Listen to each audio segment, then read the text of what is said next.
Today I have two watches to share with you from the brand Welly Merk, and I can already tell you that they've made one significant change to these watches that has made them so much better.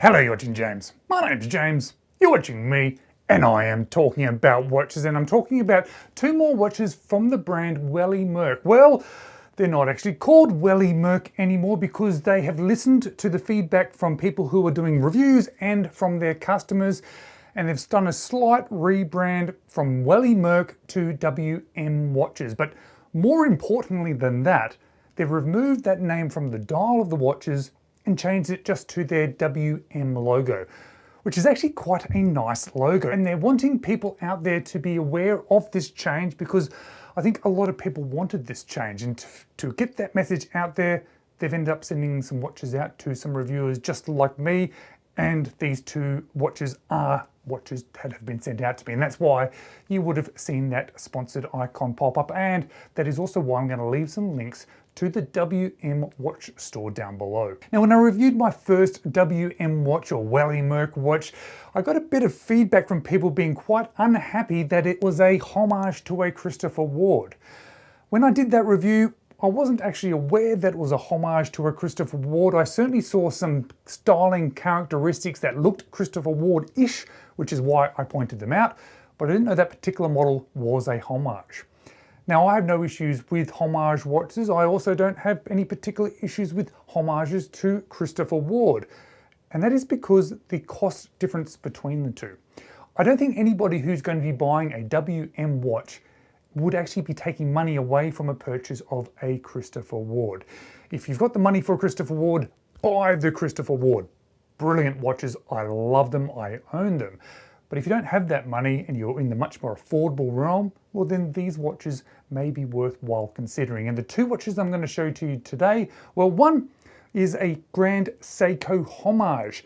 And if you're thinking about buying one of these watches and you're saying, well, maybe you should just save up for that Grand Seiko, well, let me tell you the differences in prices between the two. The WM version is around about $300, whereas the Grand Seiko second hand is $8,000. So I don't think buying one of these WM watches is going to be taking money away from Grand Seiko. Just like the moon phase that I'm also going to show you, which I actually don't think is a direct homage to the Christopher Ward, but there are certainly some styling cues taken, and it might be taking some from some other watches too, because if you buy the WM moon phase that I'm going to show you today, it also is around 300 Australian dollars. The Christopher Ward moon phase, which does look a bit like it, is around 3,500 Australian dollars. So again, if you're looking at the Christopher Ward moon phase for 3.5 grand and you can afford that, or you can work towards that, well then do that. Christopher Ward are fantastic. But if you don't have that money and you can't work towards it, then this moon phase from WM watches might be worth considering. Now let's look at the moon phase first, because this is the one that has drawn my attention the most and the one that has interested me the most. And first of all, let's talk about dimensions, because it's not a tiny watch, but it's also not huge. It is about a 42 case diameter, a thickness of 13, lug to lug of 48.5, but it does have an effective lug to lug a little bit bigger because of those end links, making it 53.3. Size with all the links still in it, it's 148 grams. And a few other tech specs about this one. It does have sapphire crystal. It has what they call is a 7200A movement, which I'm not actually sure what that is. It's got 50 meters of water resistance. But the standout feature for me is when we turn the lights off on this one and see that moon glow. Now this is a moon phase watch. That moon does move. I am not sure if it's a true moon phase or if it's just a date complication that has been changed to a moon phase, but either way, at this sort of price range, I'll be honest, I don't really care. I just think it's a cool feature to have. Now looking a little bit closer at the dial, you'll see that one of the moons is partially obscured by a translucent piece of material. So you can still see it, but you can only just see it.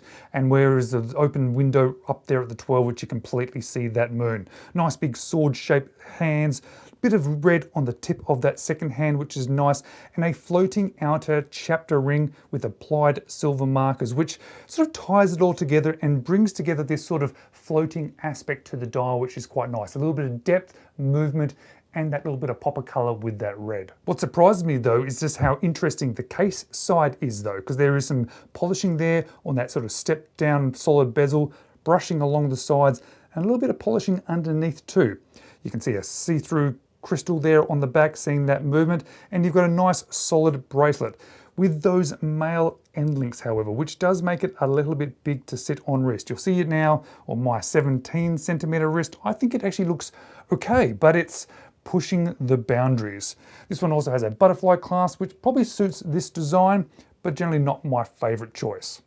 Now switching over to the diver, this GS Homage. This one is a much more of a one-to-one Homage versus that moon phase. And this one is also not that small because the case of this particular watch is 44.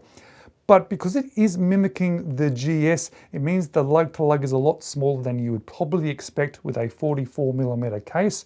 The lug to lug of this one is 47.5, but again, male end links pushing this one out to 52.9. The thickness is only 12mm, which is a little bit of a surprise. I expected it to be a bit more since the watch is a bit chunkier, and the weight with every link in it is 171 grams.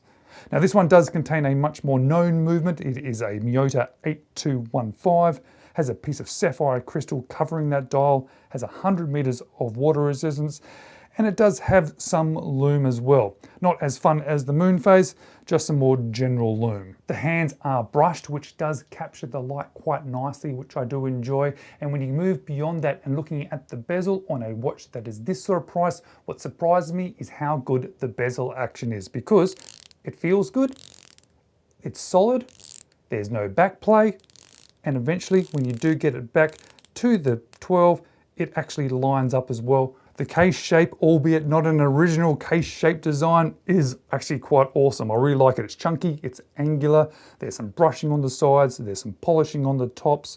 The crown there at the 4 o'clock is inset or tucked away slightly, but it's easy to access. This one here containing that Miyota does mean it does have hand winding and it does have hacking.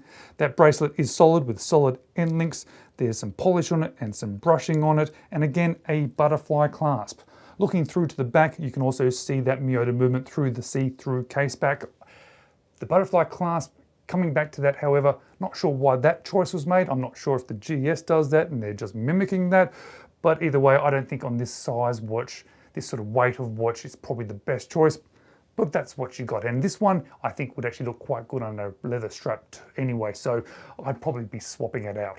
Now, having these watches side by side, having two from the same company, has been quite interesting. And it's been quite interesting then when I think about what do I like about them and what don't I like about them. What are you getting for this price that you're paying for one of these watches? Well, looking at that moon phase, I think there's a couple of positives that are worth pointing out. Firstly, it's definitely an affordable, awesome sort of moon phase complication. The lume on it, albeit not amazing, is still fun. Those hands are really cool. And I love the side profile of this watch, that case design. However, although I've mentioned the lume being cool, it's not that great. It's probably could be applied better. I tend to give affordable watches a little bit of leeway when it comes to lume, however, so it doesn't bother me too much.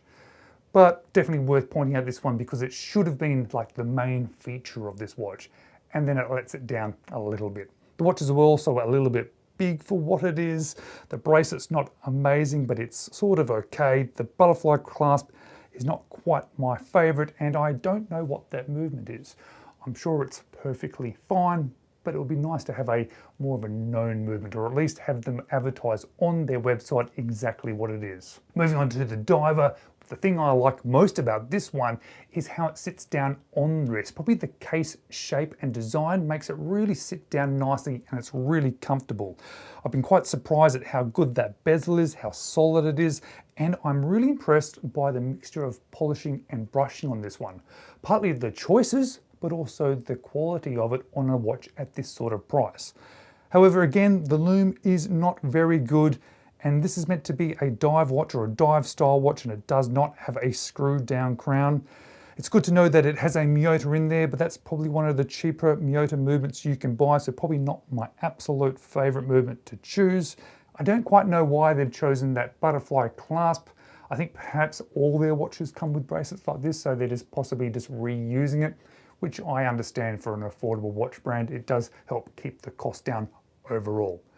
And overall, as I'm speaking about that, I think they're actually a reasonable watch choice, especially if you like this design, and especially if you like the moon phase version, because when you're looking for a moon phase like that, most that are out there are actually rather expensive. So this might be a sort of a step into that realm of moon phases, or at least this type of moon phase watch.